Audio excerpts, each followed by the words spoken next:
Hello there. I'm Scotty, and you're not. And this weekend I watched Morbius. And let me tell you something, all right? It's not as bad as people make it out to be. This came out, it got bombed, reviewed bombed hard.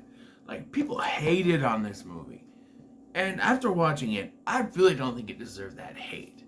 Everybody said, "Oh, it's the worst Marvel movie since Daredevil," and I'm like, you do realize Elektra and Fan Forsting came after that, right? They were both worse than Daredevil. Daredevil, especially if you watch the director's cut, is not that bad, to be honest. I'd watch it before those other two I just mentioned. Would I watch it before this? No, I'd watch this again before I'd watch Daredevil because I actually kind of enjoyed this.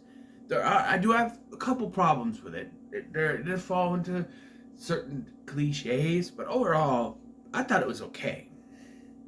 You know, the basic story is you have Michael Morbius. He has this disease where he can't really walk. He has to use the walker things, and also his friend Milo also has this disease. They grew up together, and he's trying to find a cure for both of them. He seems to think it becomes in vampire pets, and the result is that he becomes a vampire. Now, I grew up with a very different version of Morbius because I grew up with the version that was on the Spider-Man animated series, and they had to cleanse that character, if you know what I mean. They had to sanitize that character for TV. So he couldn't bite people on the neck. He didn't suck blood. He went after plasma and used his hand because he couldn't bite people on the neck, so he used his hand to do it. It was very different. And the way he became a vampire was because of an accident involving Spider-Man's blood. So, yeah. And in that version, during the day he was normal, and at night he would turn into the vampire, which they don't do here, which I thought maybe could have worked better. Here he just turns whenever, but... So, what is the good here? I'm going to try to do a regular straightforward review. I'm going to talk about some stuff plot-wise, but I liked Jared Leto's performance. Everybody hates on Jared Leto because of what they did with the Joker. He's a very method actor, so he gets into his performance. I know he did a lot of stupid shit when he was in Suicide Squad, but here he gives a great performance. I don't necessarily think, like, when he transforms, like, everybody, another thing people complain about is the CGI. Every review of this I watched, spoiler free of course, was like, "Oh, the CGI is terrible, it's terrible CGI, oh, that terrible CGI. CGI is the worst thing in this, it makes it a terrible movie." Dude,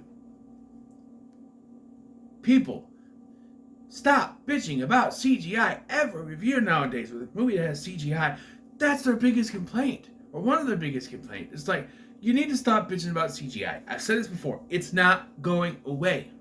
And I know you can sit there and go, "Oh, but there's a difference between good CGI and bad CGI." And yes, the CGI in this film is not perfect. But I think it works for the movie. For the most part. You see the CGI, it's going, when they fly, it has a weird whoosh, tornado kind of weird air effect to it.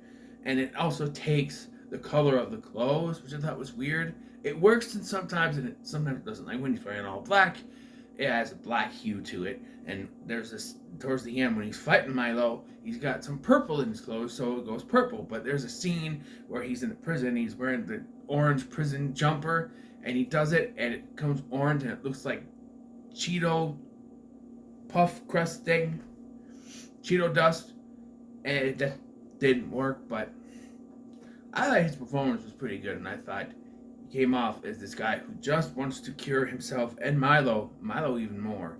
And I think that he comes across as that type of character. He worked for this movie. And I thought that Matt Smith playing Milo, who's kind of an amalgamation of characters, you're supposed to play Luxius Crown. He plays Lucian Milo Crown, which is supposed to be a kind of different version of that character.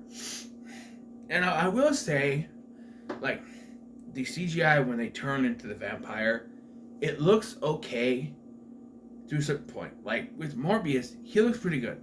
Like, I think maybe they could have told him to shave most of the beard. I know that Morbius, like the Morbius I grew up with, had no beard, but my son has an action figure of Morbius, and he has a little thing here. You could have told Jared Leto, "Hey, keep this, shave the rest off," because the beard with the CGI, it kind of looks weird. But then you have, in contrast, Milo, and his CGI just looks off to me. There's something when it shows him, I don't know.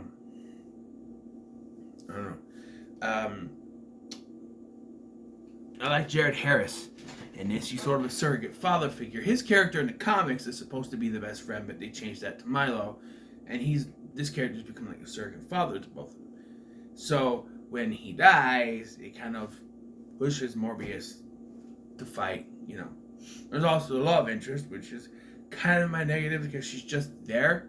She doesn't really do anything to push forward the plot, as are the cops in this. Your Tyrese Gibson and this other guy.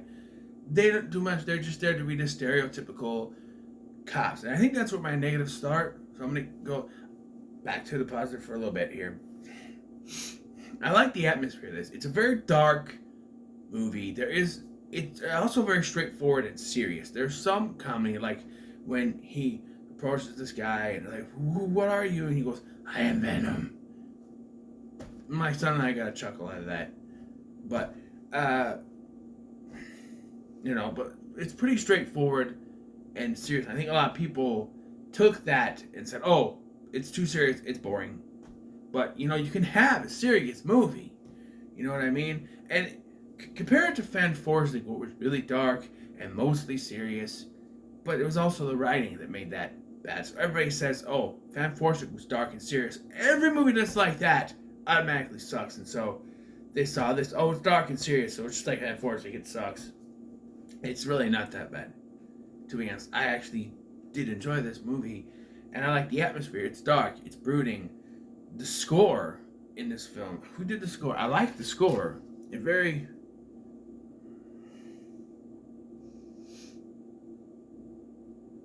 John Ekstrand, he did a pretty good job. I thought the direction was also good. There's some good camera shots and everything. I thought it was done very well. Hold on. Booger playing peekaboo in my nose. But I do have some negatives, and I'm going to start with the love interest, all right? Like I mentioned, she's just there, and so are the cops. They're just there. There's a lot of cliches in this film. The whole story is very cliche in itself, where you have someone's trying to cure something and they're doing an experiment and they mess up and they end up becoming a monster. It's been done before, many times, in many different ways, and it's done again here. You also have the stereotypical cops. Hey, you're the one we're after. And then even though, like, oh, there's another, and I was scratching my head a little bit because, like, to me, like, Milo starts killing people, and oh, we have a copycat. To me, wouldn't it be logical if they were like, "Oh, I'm sorry, Mr. Morbius, you are innocent. He is the one that's doing things," but he doesn't get off scot-free, and I didn't really understand that. Like, oh, they're after him, but then they have like. And they don't have any footage of him. They have footage of Milo later. They don't have footage of him.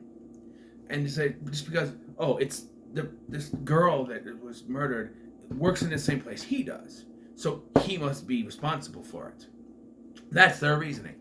These cops are the stereotypical, we're going to do that. We're doing this because we think you did it, and any other evidence is, we're not going to pay attention to it because we think you did it. And even when Milo pops up and starts getting people, oh, he's a copycat. He's not the actual one that's doing everything. Even though, if you were trying to do that thing, especially in the Marvel formula, they'd be like, oh, I guess, Mr. Morbius, you're innocent and it's him the whole time.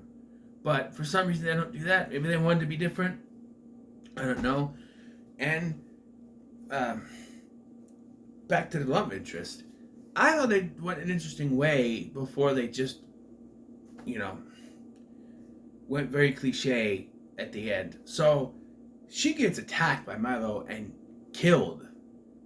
And I have to do this because she's not really killed, but she's killed. And I'm like, oh, you know what? I like that because normally what would happen is Milo would have her, Morbius would show up, there'd be a fight, and he'd save her, and then he'd defeat Milo, and then they'd walk off together. It's a very, like, they've done with Venom, they've done with many superhero movies before. But she dies, and I like that until after the fight, and they show her laying there, dead body, eyes pop open, and I'm like, oh, she's a vampire now. Like, really? We're doing this? And back to the cliches. Can we stop with the... I mean, I thought we moved past this. Villain is the same thing as the hero cliche. We've done it in Iron Man with Ironmonger. We've done it in, like, to an extent, Loki and Thor are very similar, although they have different power sets. You know, you have Venom and both of the other two, you know, Riot and Carnage, but they're also symbiotes. They're very similar, and we've done so much. There's been so many villains are just like the heroes thing, and I thought we moved past that. The MCU has changed that completely, where we have different... I mean, Doctor Strange, the original Doctor Strange, the first one, there's another sorcerer, but we've moved past that with bigger and better villains. Thanos was a great villain, and he wasn't like anything that the other superheroes were, you know? Ghost from Ant-Man and the Wasp, she was different. She wasn't really a villain, but, you know, she was different. And then we go back to this. And this seems to be a Sony thing, because I mentioned Venom and these. So what's the one Kraven going to be? Another hunter type character? It's very cliche. And, you know, pointing it out and just saying, you know, that's what happens. And let's discuss the credit scenes, because they make no sense. So, first and foremost, Sony made a move. After No Way Home made bank, they decided, in some strategy I'll never understand, to take out all the Spider-Man references and connections in this film. Other than maybe a mention of Spider-Man once, and that's even in, you know, mention of Spider-Man once. I don't know. Maybe that's in the post-credit scene even. And in one scene, someone is reading, I think Milo is reading the Daily Bugle. That's it. But other than that, they take out all references and they relegated the appearance, because you saw in the trailer, you saw that Michael Keaton's character was going to be in the movie, Adrian Toomes. Well, they relegated his role to the mid and post credit scenes, or both mid credit scenes, but you know. And it's one where the skies open up and he lands in this universe, wherever it is, and the news talks about, oh, a strange man named Adrian Toomes has landed in the prison and he's not registered, and so they're taking him to court, and it seems like he'll be let loose because no one knows who he is. He doesn't exist there. So and then the post-credit scene has Morbius driving out somewhere, and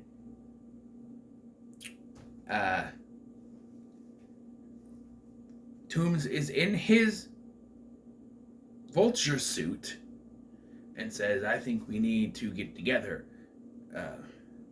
Now he says do it for the greater good or for the good, something like that. So they're obviously trying to set up a Sinister Six movie, but they're trying to do it. They're doing a workaround where they're trying to do it with their universe. So it'll be like Venom and Morbius and him and Kraven, Toomes and Kraven, which I know that Kraven and Vulture were in a lineup with the Sinister Six, but I don't know about Venom or Morbius. Maybe Venom, but I don't know about Morbius. They're just trying to do their own makeshift one to try to make this universe make sense, because, you know, Marvel's making big. But my biggest question is, why would you, in all common sense, say to yourself, Spider-Man Far From Home, or Spider-Man No Way Home is making bank. Let's have nothing to do with that and do our own thing. Make it stand on its own two legs. Wouldn't you want to have it connect to that movie as much as you could, to kind of piggyback off of that, so people go, oh, there's so much Spider-Man talk. Then again, I just thought of this. Then again, maybe they were afraid. Maybe they're like, oh, if we have Spider-Man stuff in this, they're going to compare it to that and say, oh, they talk about Spider-Man in that, but it's nothing. I don't know. But I don't think it's as bad as people said it was, to be honest. The fight scenes are okay. It's CGI, but it's okay. People are gonna complain, oh, CGI, so it's terrible. Not everything with CGI is bad. Okay, let it go. But I did enjoy this movie. So I will say when it comes to Morbius, I'm gonna give it a middle of the road. Because it's kind of, well, there's some good stuff, there's some bad stuff, it's in the middle. So it's the middle of the road, and it wasn't as bad as I thought it would be. So, you know, and maybe it's because I went in with such low expectations that came out of being like, you know what, not bad. My son even said he thought it was good. So, who knows? But, yeah, so what are your thoughts on Morbius? Let me know in the comments below. Make sure to like, share, and subscribe. Thanks for watching. I've been Scotty, and I'll see you in the next one.